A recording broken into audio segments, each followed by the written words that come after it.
Joe, Yes. where were you born and what are your earliest memories? I was born in Pittsmore in 1938. The resulting war was nothing to do with me or indeed my father, although he did go to Spain in 36. And not to fight, but as a steward to get the International Brigade out into Socialist France. However, my earliest memories in Pittsmore and was 43 Fitzallen Street, where houses were jammed cheek by jowl, as it were, where the police walked through Pittsmore two at a time, like that, in these little capes. And it was a great place to be at the time, and I didn't realise at the time that I was actually learning my trade, although for goodness sakes I didn't realise what my trade would be. But Pittsmore, like a lot of the older, not estates exactly, but places near city centre, were full of adverts. Five Boys chocolates, all the liver salts adverts, where did I put my thing, and all that sort of business. In particular, when I was walking about, the railway station wasn't all that far away, and to go there you would see posters of trips to the Western Isles by LNER. They were done by some of the finest artists you could get. They were earning their living doing posters. So where I lived was actually an art gallery, and it was terrific. People by some Sheffield artists called Kenneth Steele and people like that. They were absolutely lovely, but the thing is, you didn't know, you didn't realise what you were taking in. The writing on posters is first class, and I don't know whether you realise this, but there's a lot of writing in my work. People love to read paintings as well as look at the damn things. You can work your way through, you know, Potter's Pastels or something like that, go around the next street, it's O'Brien Twister and all that sort of business, and you're home. It's as simple as that, and that's how we used to navigate Pittsmore, by the posters. Where did you go to school, Joe? I went to school to a place called Pye Bank, which is right on the top of the hill, and it was in an imposing position in that everybody had to walk uphill to it. And there's a different thing about going to school when you're just on the flat and running towards it. When you have to walk uphill to it, it's as if you walk into some sort of Valhalla or something like that. And it was in the days, I mean, the war had started, and we had to have injections, knit nurses, all that sort of thing. And I enjoyed it. I enjoyed the attention, because, to be honest with you, my mother was very, very ill. And she died in 1948 with a brain tumour. But the thing is, my father was away at Napier's. He worked on the Napier engine for the Typhoon. And he would make, I don't know, various visits back home and bring little bits and bats of cylinder tops for a Napier Sabre engine that we used to use for putting his pipes in and things like that. So it was a childhood surrounded by women, and that's very important. And when my mother passed away, it was, ah, bless our Joe, you know. So I got spoilt rotten. And I got above myself. I actually thought that's what my life was like. Being cared for, being awed over, and stuff like that. So I grew up in Pittsmore with a false idea about myself. Yeah. What about your school and the teachers? Did they look after you as well? No, I can't remember any of them there. Right. It's just one of those things you had to do. You know, what did you do? And my grandma was pleased to see the back of me, quite frankly, between sort of school hours, between 9 and 5 or something like that. Yeah. And it was a regular sort of childhood. Nothing spectacular, except, anybody remember the artist George Cunningham? He was on an Ack battery in Parkwood Springs, believe it or not, and every time his guns went off, our windows used to break in Pittsmore. Like that. In fact, he did more damage than the Luftwaffe did, I can tell you that. Now, we're going to have the first disc now. This is Stephen Warbeck's theme from Shakespeare in Love. You must see this film. It's corking.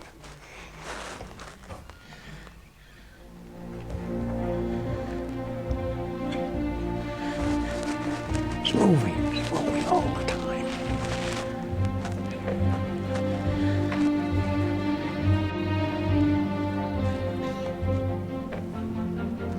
Da da da da da da.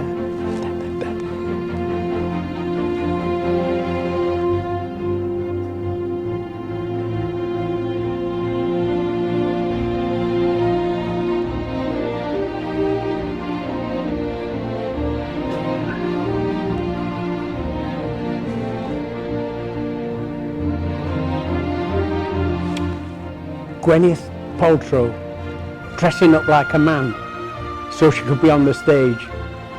Corking. Really good stuff.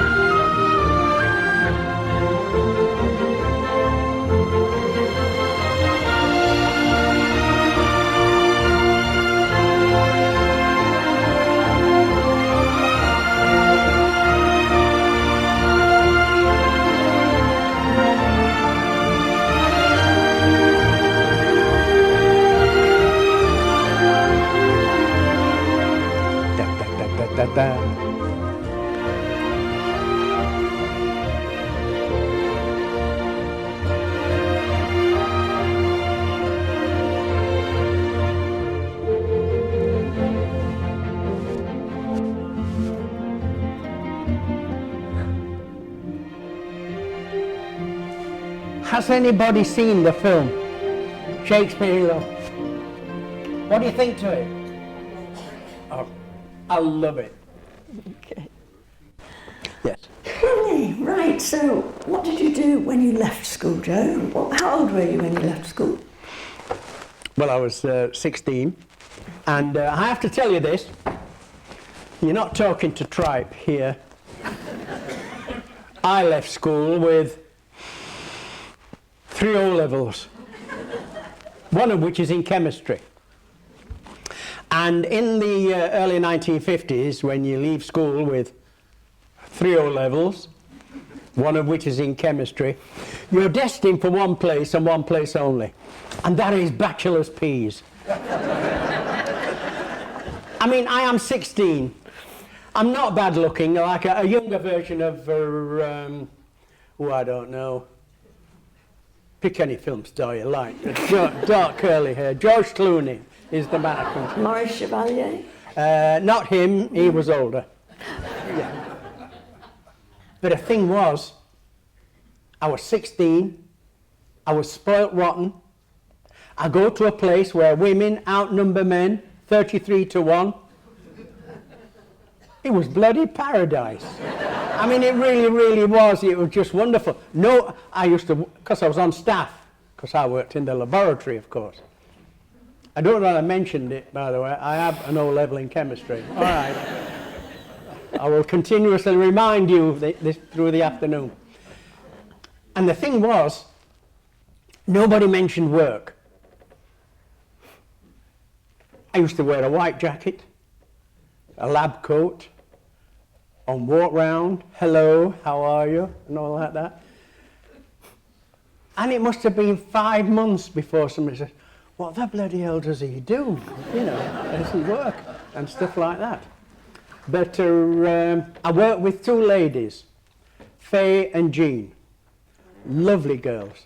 And I learnt a lot. Of course, your eyes are wide open. And I learnt a lot about working with women. I adore the sex. I think they're far more interesting than men. Have you seen what she's wearing today? Yeah, I know. She must wear clothes to keep warm. You know, that's a lovely piece of thing. Anyway, he went on for a wee bit. £2.14 a week it was, which I dutifully handed over to my mother, because my dad by then had married again to Edna. Fabulous woman, really, really corking. And they had a child between them, which is Alan, who's now in Australia or in Brisbane, near the fires.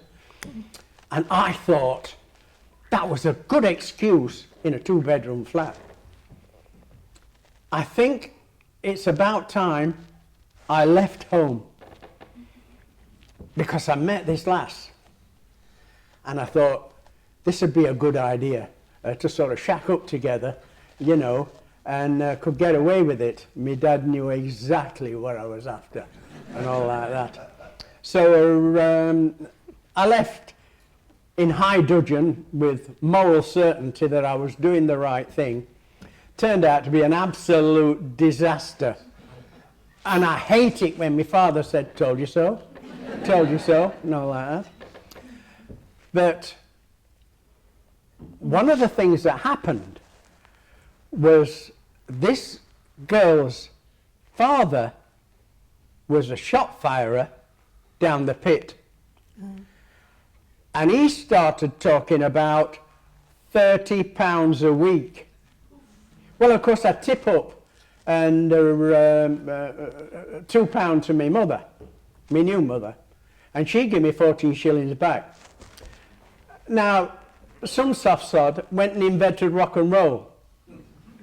And with my loins being on fire and chasing girls, 14 shillings was of no value whatsoever. I had to earn money. So I organised a row with my father and left in high dudgeon.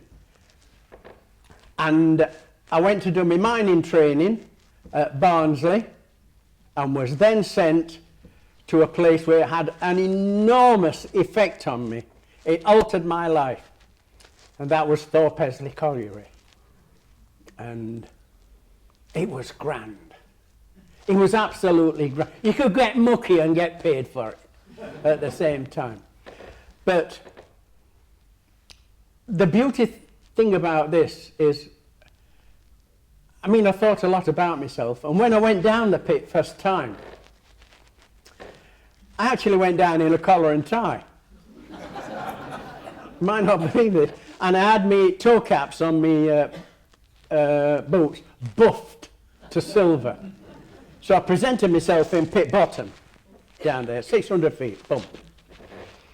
And I come up against a man called Alan Stacey, who was my deputy. And we look at each other. And I think, common working class tyke. He looks at me and thinks, bloody spoilt brat. And we begin. I mean, he obviously hadn't got my educational qualifications. This would be the All right, A-level in don't go on chemistry. about it, you know what I mean. And we start. Right, kid, what's the name? I am 643, Scarborough, J. 6, 4, 3. Tell you what, we call it Filey, it's easier to spell. And that was the beginning of my time down the pit. And it was terrific. It was good. I mean, my first wage packet were about 18 quid. I thought, wow! It was magic. So I set up on with this lass.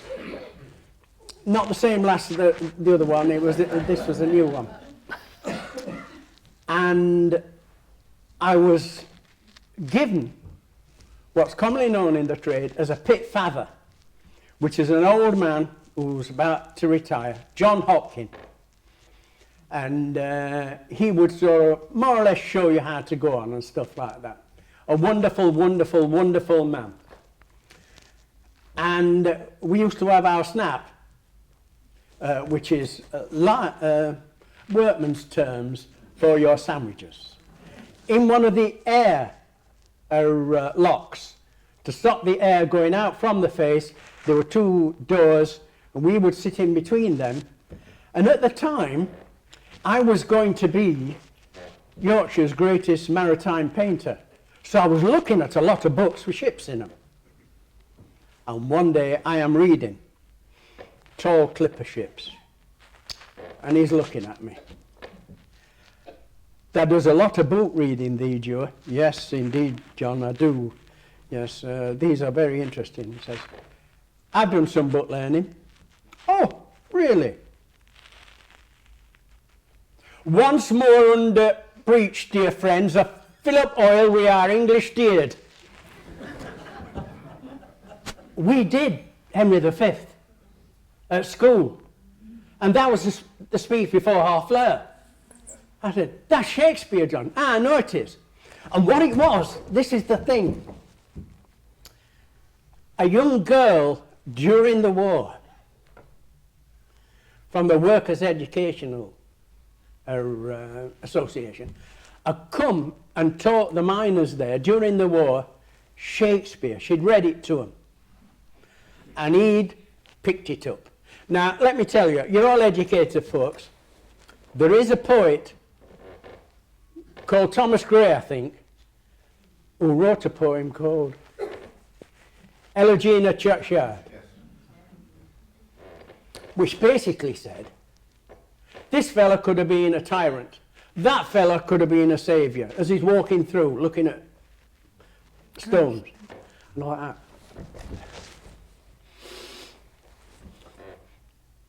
What could John Hopkin have been?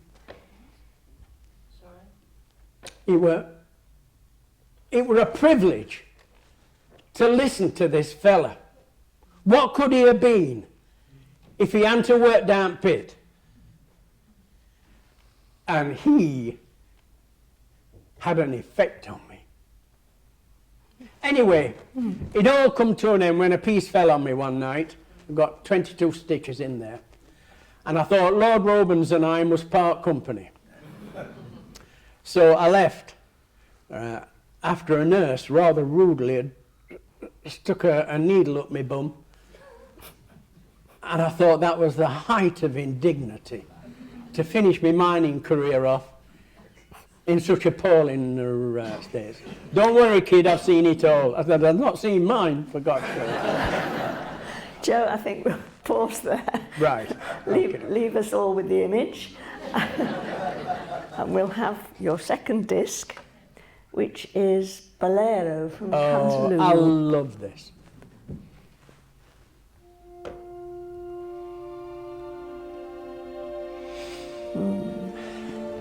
John Upshaw.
can I just tell you?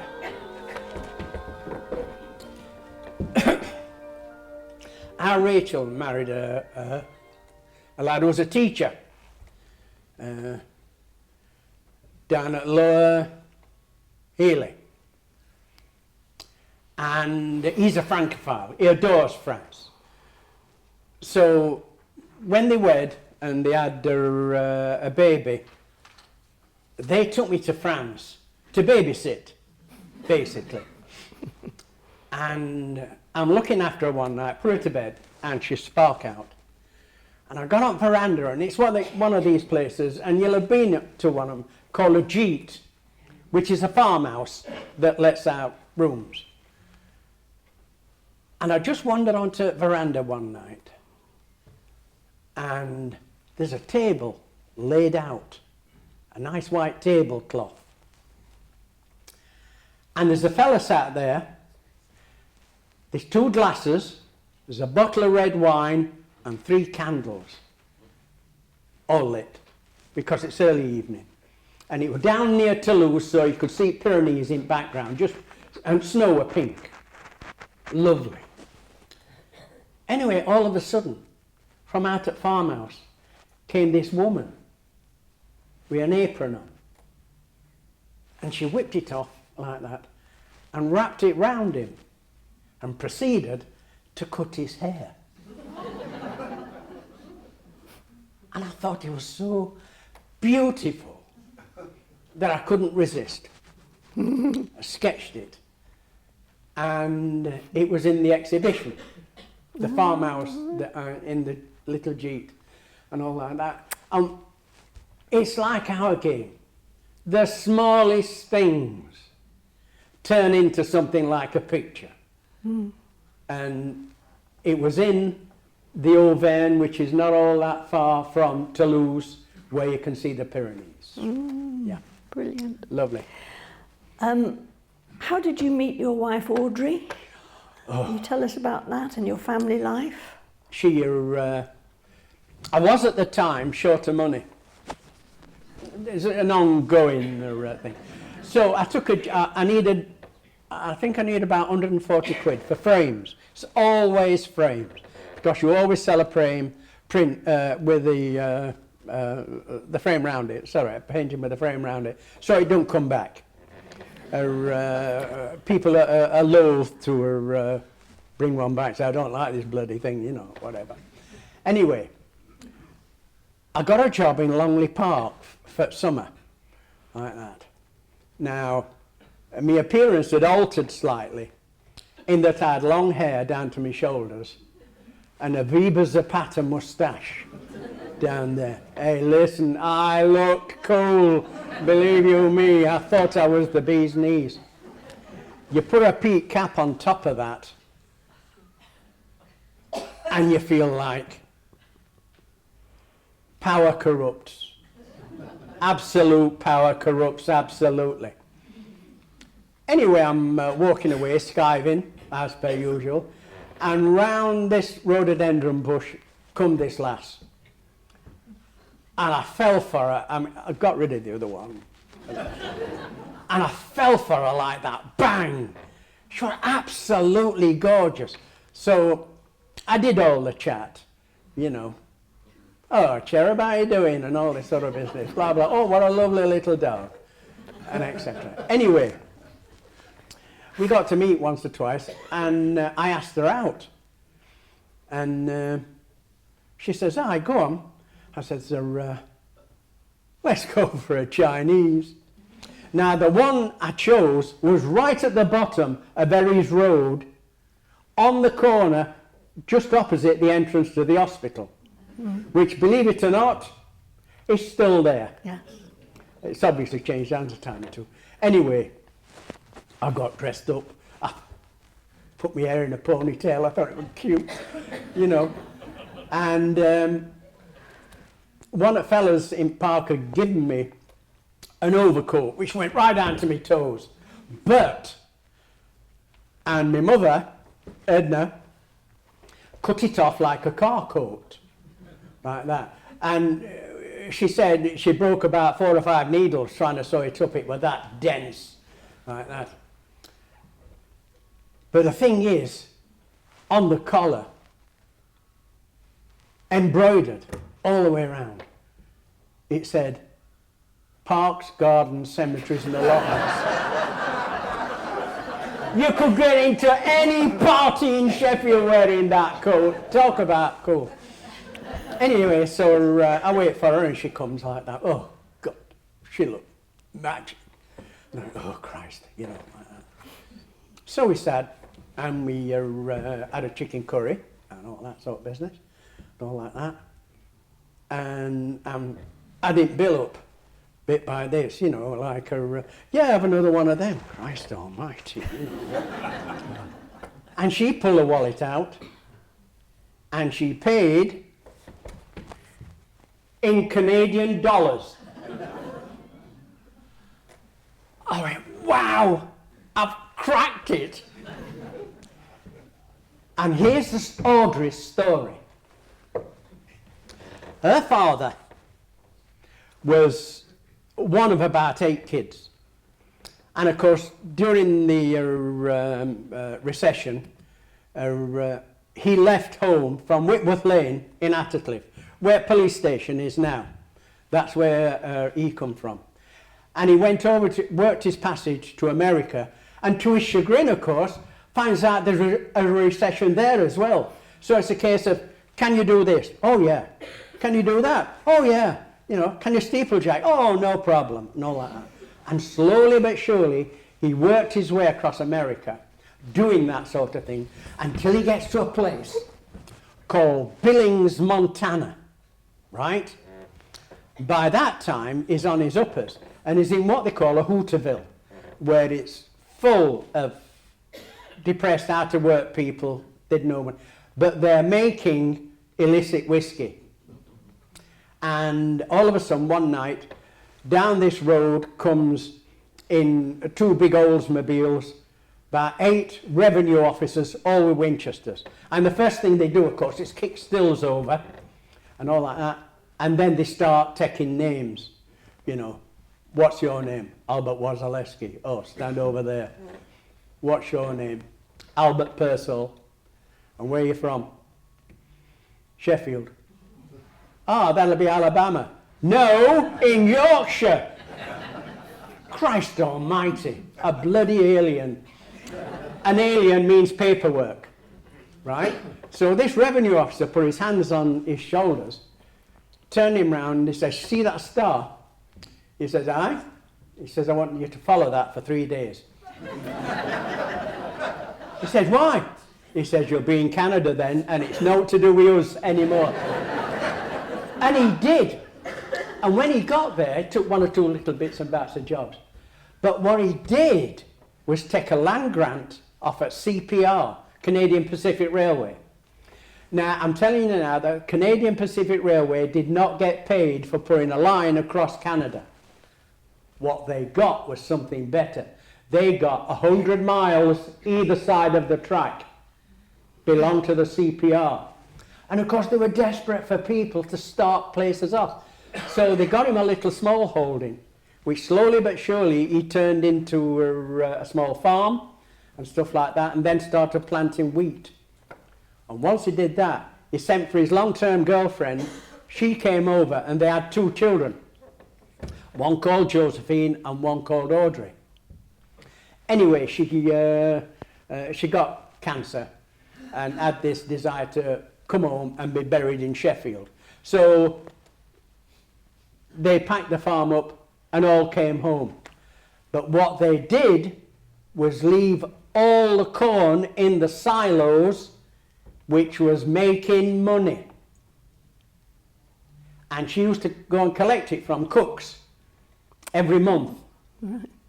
And subsequently, I used to go with her. Because it's the first time I'd ever seen what they call a greenback. And they are greasy. There's no question about it. Canadian dollars are greasy. All like that.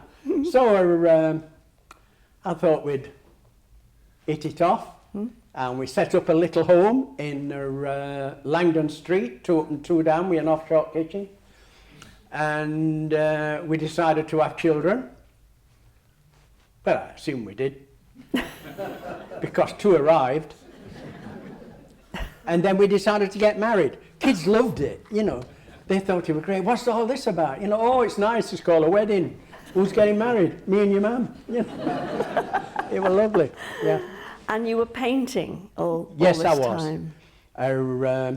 Had you got a definite style by then? No, I was doing ships. See, I'm not thick.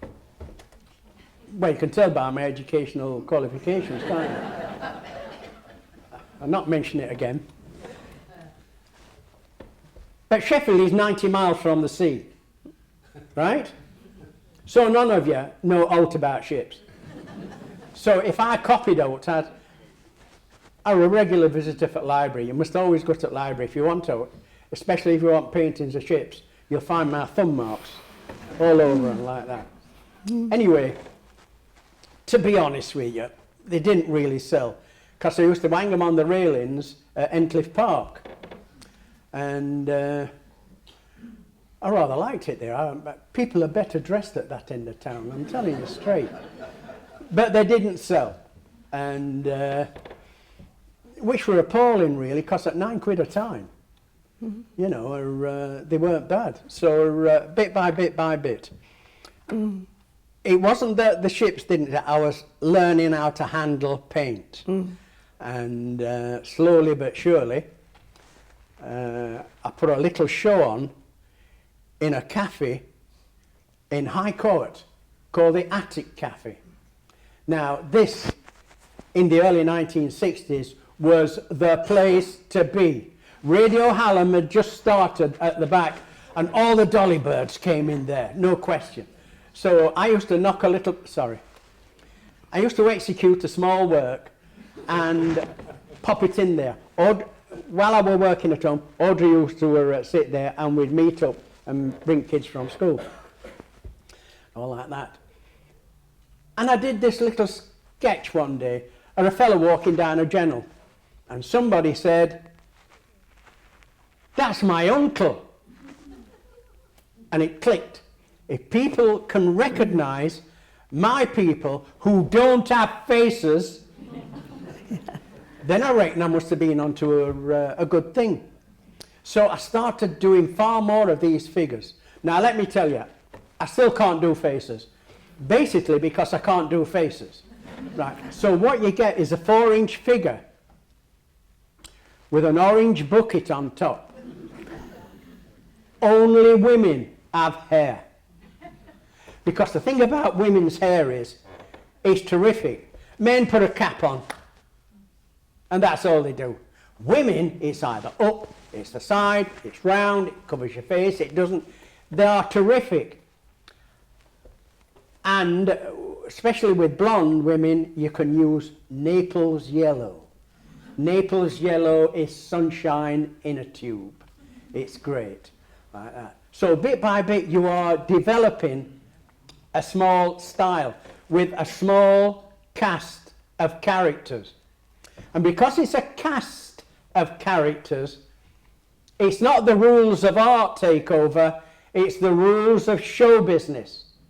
You see, I have a collection of actors which appear in several different paintings, and I got that idea from John Huston, who was of course the great film director, who also had a repertory company.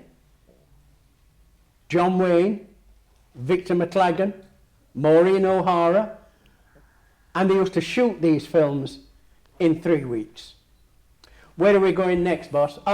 We're going down to a beach. We're going to do a war film about Iwo Jima. Oh, nice one. And after that, we're going to Ireland, or we're going to make up a place that looks like Ireland, and we're going to shoot The Quiet American. All like that. They were doing that at the speed at which I was doing my stuff. I mean, if Houston was knocking them off, so was I, as fast as possible. And I decided to do them 20 by 24. Everyone was 20 by 24, because I only needed 6 frames. See, then you keep putting them in, taking them out, putting them in, taking them out. 20 by 24 fits any council house chimney breast. So you see, you can it at the same time. And as I say, bit by bit by bit, we started to earn some money. And then this fellow approached me, a man called Cyril Kaplan. Anybody remember Sexy Rexy? There you go, that was him. And he said, listen, I want you to paint for me for 2 years. I said, I can't do that. I can't do that. He says, I'll pay you £35 a week. I said, I'm your man. I'm your man. So we started. And he, slowly but surely, introduced me to a place called London. Like that. Specifically, the Rona Gallery. Now, Rona stands for Register of Naive Art. So we go down there and we put a show on. And I get a critique in The Guardian by the great critic Marina Vasey. They say he's the new Lowry. I disagree. His work has the monotony of a rock and roll drum beat. I went, oh, bloody hell, it's all over, you know. It is carved on my heart. And the agent who was looking after me said, Joe, you're going to have to put up with all that sort of stuff. Tragedy was, she was dead right. It was as boring. Too much red. Far too much red. In fact, one woman while I was down there asked, are you sexually active, Mr. Scarborough? And I went, oh yeah, I am. Then I thought, hang on, do you want to train back to Sheffield at 6 o'clock? And, but then we started in London. Right. And slowly but surely, in 1984, I think it was, with a miners' strike here, they didn't want, as they said, any more smoky chimneys. That's what they called our work down there. It was, and the first show was in the Portal Gallery in Old Bond Street. And I thought I'd get the OBE in the post. You know, I thought it was, that's how naive you were. Okay, I'm going to stop you there, Joe, because Okay. I think it's time for Frankie Lane. Oh, On the sunny side of the street. you can join in if you like with this.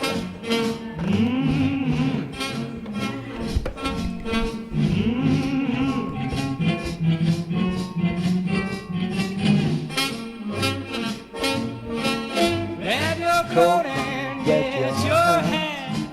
Leave your worries on the doorstep. Just direct your feet over To the sunny side of the street. Can't you hear that bitter pack? Old happy tune is your step.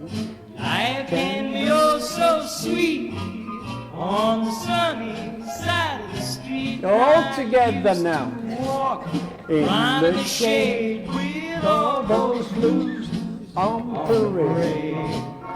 But now I'm not afraid. I'm a rover who has crossed over. If I never have a cent, gonna be rich as Rockefeller. Gold dust at my feet on the sunny side of the street.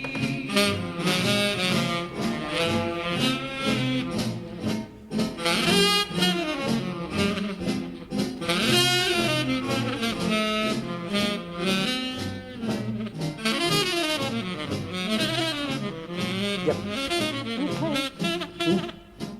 Thank you. Right, Joe, let's turn to the Canal Basin and Dragon Rose. Tell us about that, your canal boat. Audrey died in '02, and we'd moved by then to Rupert Road at Netheredge, where we became middle class. The kids left home. Andrew went waltzing off into Greece via Israel, and Rachel went and got married to this lad who's the teacher. He's a good lad. Anyway, here's me, got a bob or two, and I paid off all my debts, and all like that, and I still got a bob or two left. So you feel cocky, you know. From now on, I am going to wear white suits. I am going to have my seat at the Crucible. That's Mr. Scarborough's seat there, though. Don't sit there, that's Mr. Scarborough's seat. I'm going to have my name on it or something like that. I'm going to live a life of eruption. I'm fed up with this bloody painting, wearing mucky clothes. Wherever you go, people go, Terps, you know. So I took a walk out, as you do, you know. And I walked down onto the canal. I thought, oh, there's some nice subjects here. And there were this boat. And she was called Sheba, Corker. And the chap come out, and he says, hi, how you doing? He says, I'm fine. He says, I said, this is a lovely little craft, as if I knew what about boat. He says, yeah, I finished my degree at university, and me and Lassie are selling it. And I don't know why. Don't ask me. Well, I'm buying it then. Cocky sod, you know. And says, oh, right, okie dokie, lovely. Says, I'll have to talk to my dad. He says, because he part owns the thing. So we come to an agreement. 27.50. Right. That's 27,500. Right. Went back to the bank and told them I was buying a boat. And they went, oh, for Christ, Joe, what are you doing? You've just got some money, you know. Anyway, I come down and we got all the papers ready. And he says, I've had a word with my dad about that price. I thought, here we go, you know. He says, if I'd have sold it through a broker, I would have had to pay £2,000. But I haven't. I've sold it to you. So he says, why don't you share your profit with Mr. Scarborough? And he knocked me 1,000 off straight away. What about that? And they lived, if I remember, on a place called Stumpolo Road. And I thought that was lovely. So I moved down into it. And I thought, this is magic. This is, I could work here. The only drawback is it wasn't particularly big. And the engine was in the middle. So to get to where I was painting, I had to creep past engine, which I thought, I'm having that out. All like that. And ending to back, I'm going to settle down here and go, you know, I'm going to make a real go of this and all like that. My bloody back was starting to go. And I thought, this is no good. So instead of doing 20x24s, I did 14x18s. Because I could have virtually painted them on my knees. And I really enjoyed the life. And I'm beginning to get known and stuff like that. People are coming down to the boat, including our cricket captain was, you know, is 6'6". And he come down, he went, Joe, it's magic here. Really love it like that. So I slowly but surely decided to get a bigger boat. What I needed was an old tin can. Because, I don't know whether you know this, but it's a very mucky business. I have to keep all these clothes deadly separate. Because on every item of my clothing, there is a different colour paint. And because it moves on its own. There's no question about it, it moves on its own. So I gradually got into canal life and I loved it. Anyway, I found this old boat called Dragon Rose. And it was a Welshman who mewed up in Yorkshire, so he called it Dragon Rose. And I had a dragon made out of scrap on top. So it looks really swish. It's mucky, it's scruffy, it's too hot in summer, damn too cold in winter. I love it. I love it. Good. Lovely. Time for disc number 4, which is Delius, Frederick Delius, The Walk to the Paradise Garden.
I must tell you,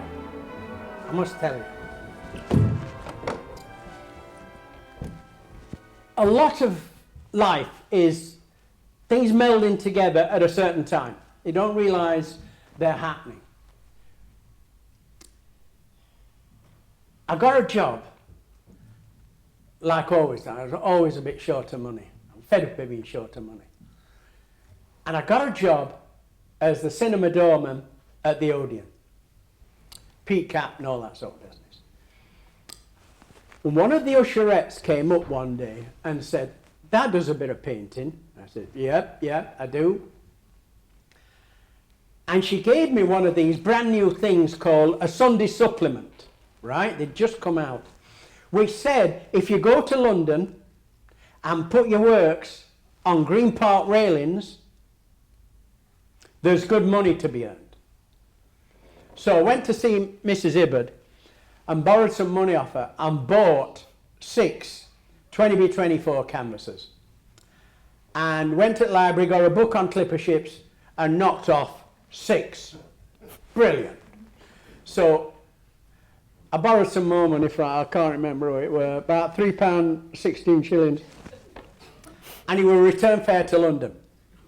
So I went there and went to Green Park, which is a long park, by the way. Oh, there is some trout there. I'm not kidding you. Rubbish. So I got a spot and I hung mine up, my 6. And it got busy because we're just opposite Dorchester. And word had obviously got round that Joe Scarborough's in town. Anyway, slowly but surely through afternoon, 1 or 2 people said, you know, "Oh, these are nice." And I said, yes. And all of a sudden, this Mini pulled up. And when you're in business, you can spot a client a mile away. And he got out and he got these new overall trousers on that are so popular these days. Call them jeans. And straight away you pike him. This is an American because it's bronzed colour. He's stopping at the Dorchester. He's put the Cadillac away. He's got this little fun runabout, you know. And he come up to me and says, "These are good." And I says, "Indeed they are." He says, "Yeah, they are. They're really good." He said, I says, "Well, these are done by Joe Scarborough, the senior maritime painter in the north." Like that. And he said, "Oh, great. Absolutely." He says, "You don't happen to know this kid, do you?" I thought, £9 a go. If he buys 2, I'll charge him £7.50, you know, and all like that. And I says, "Reel him in." "Right, Cherub." That talking to him. He said, "You are he that's done all these?" I said, "I am that, pal." He went, "Bugger off, it's my pitch."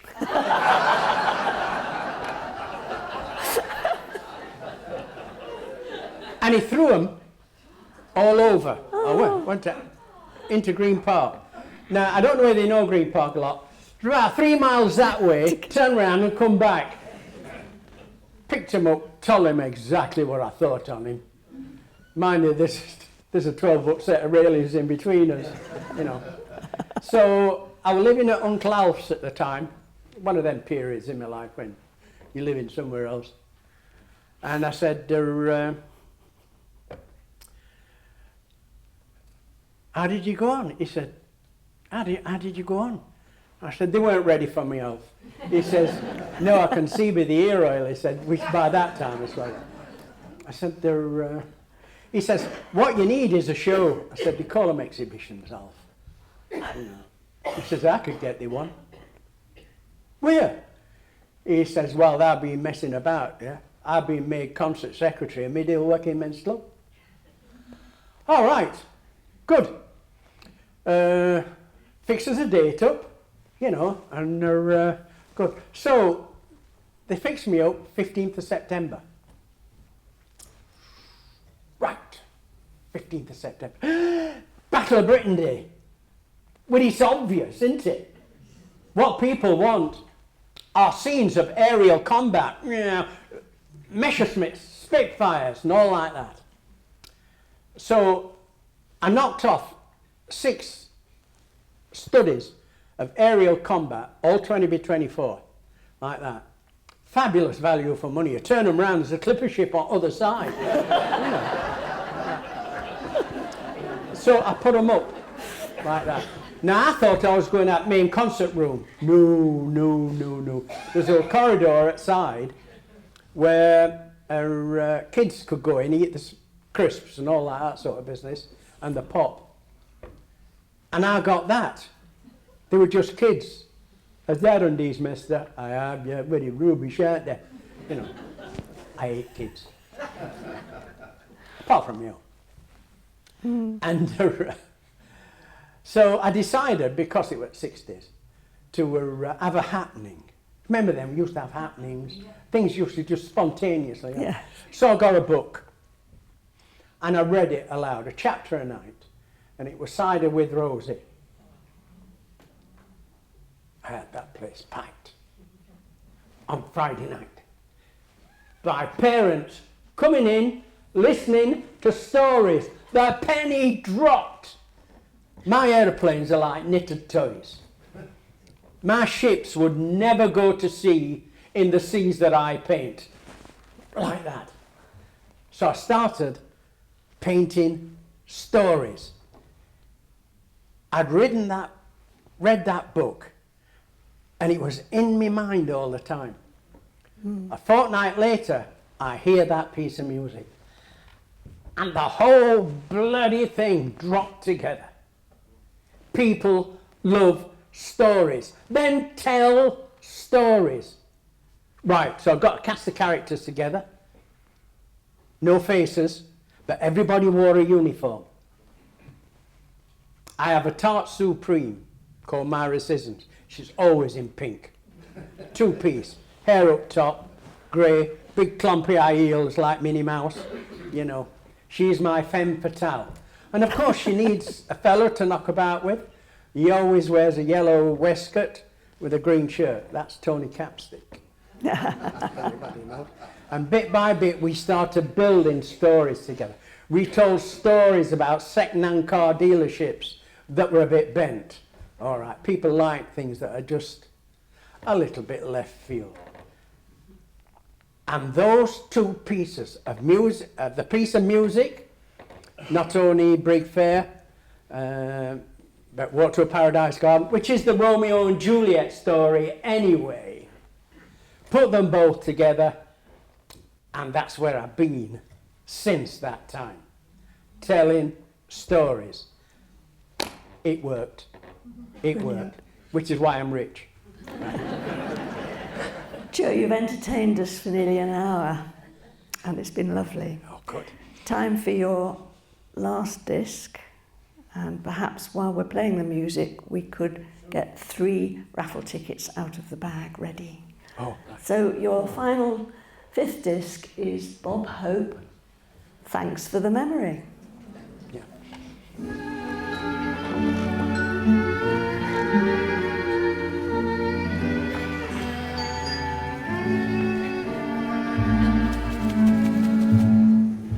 Thanks for the memory of sentimental verse, nothing in my purse, and chuckles when the preacher said, for better or for worse. How lovely it was. Thanks for the memory of Schubert's serenade, little things of jade, and traffic jams and anagrams and bills we never paid. How lovely it was. We who could laugh over big things were parted by only a slight thing. I wonder if we did the right thing. Oh, well, that's life, I guess. I love your dress. Do you? It's pretty. Thanks for a memory of faults that you forgave, rainbows on a wave, and stockings in the basin when a fellow needs a shave. Thank you so much. Thanks for the memory of tinkling temple bells, alma mater yell, And Cuban rum and towels from the very best hotel. That must refer to you all. Joe, of all the discs that we've heard so far, which would you take to your desert island? Walk to a Paradise Garden. And a book? Cider with Rosie by Laurie Lee. Oh, yeah. The collected works of Laurie Lee, actually. And I like a bit of poetry, but not poetry as poetry, verse, rhymes. And there's a Canadian poet called Robert Service. And some of you will know his works. A bunch of the boys were whooping it up in the Malamoop Saloon. The Shooting of Dan McGrew, et al. I like that stuff. And a luxury item. What would you take? Oh. I have in my cupboard a wooden egg cup that Rachel's wrote her name on it. I love that. You have that. Let's hope there's some hens on this island. Oh, there will be. Seagull's eggs, very nice. Joe, please could you draw 3 tickets out of that bag? Okay.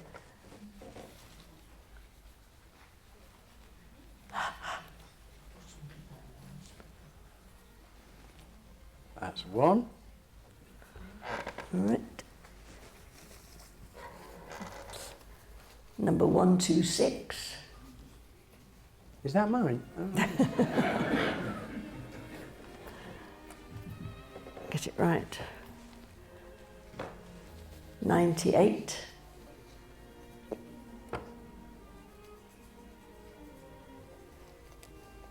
The suspense is killing us. Bingo. Thank you. Thank you. And 248. Could the owners of these tickets please come forward?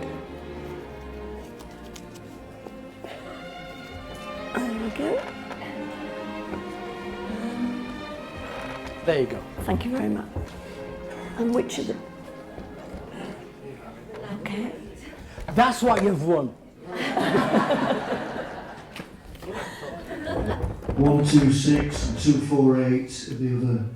Yeah, here we are. Right. How are we going to do this, Joe? Is it first come, first served? Yes. Who was first then? The lady with the green cardigan. You ran down first, didn't you? Yes. So not this one. Can you be honest?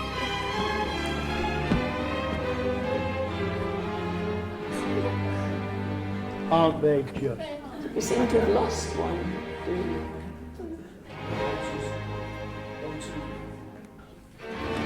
126, 98 and 248.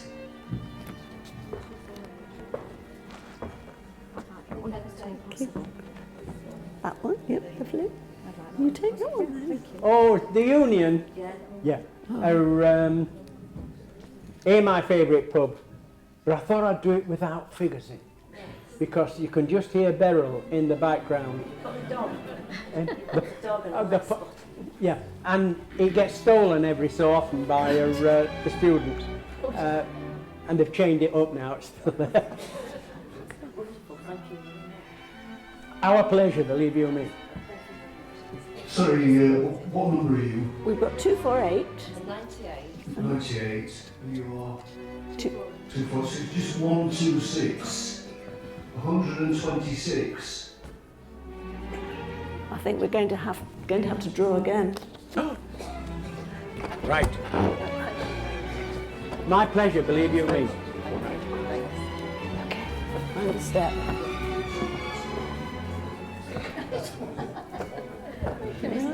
Thank you so so much. My pleasure. I love this one. It's Do you? Yes. Ah, yes. I saw it in your exhibition. That is the greatest scientific adventure of all. The Ascot water heater. You can go to the moon, that's dead easy. But an Ascot water heater was click, woof, hot water. My Grandma Brown would say, Joe, you can mash tea on these. It's just wonderful, you know, like that. But hot water meant washing me. My pleasure. And the final one is 88. There you go. We have a winner, 88. Jolly good. Lovely.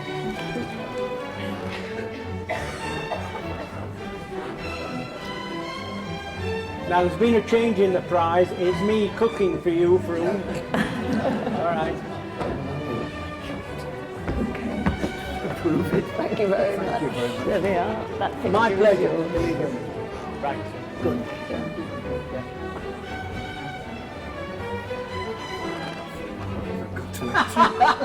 You had to start somewhere. Good.